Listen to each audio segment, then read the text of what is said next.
The White House counsel has announced that President Trump will not be at the impeachment hearing Wednesday, this time held by the House Judiciary Committee. A top House Democrat is inviting President Trump to testify in his own defense. President Trump will instead be meeting with NATO leaders in London. Pat Cipollone, counsel to the president, sent a 5-page letter to the House Judiciary Committee Chairman Jerry Nadler, calling the hearing baseless and highly partisan.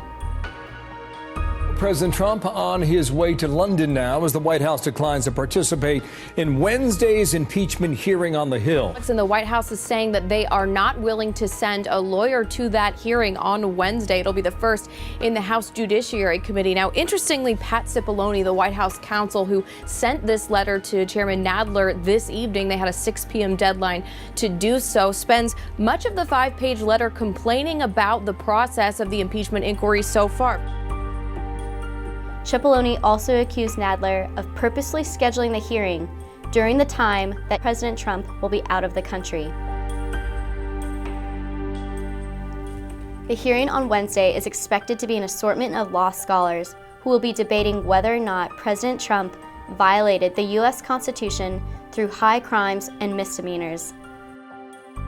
What Republicans have argued, and you have argued, and others, is that Democrats have shut you out of the process, but they're giving you an invitation to have somebody go to the hearing on Wednesday. Why not take advantage of that? Well, what is this hearing about, though? This is, as White House counsel Pat Cipollone said in his letter, this is a constitutional law exercise. Why is this relevant to whether or not the president has committed an impeachable crime, a high crime or misdemeanor?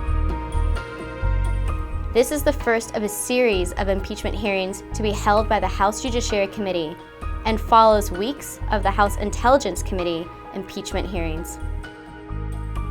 Questions presented by this impeachment inquiry are whether President Trump sought to exploit that ally's vulnerability and invite Ukraine's interference in our elections, whether President Trump sought to condition official acts on Ukraine's willingness to assist with 2 political investigations that would help his re-election campaign.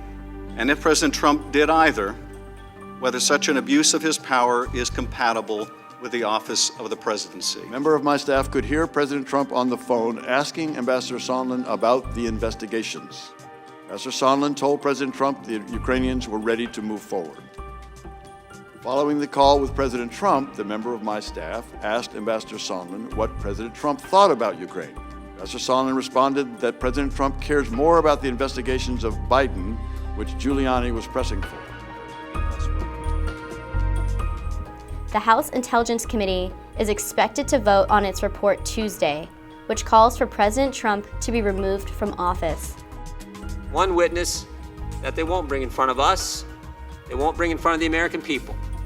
That's the guy who started it all, the whistleblower. Thank you. I say to my colleague, I'd be glad to have the person who started it all come in and testify. President Trump is welcome to take a seat right there. The House Judiciary Committee is expected to wrap up its hearings by the new year.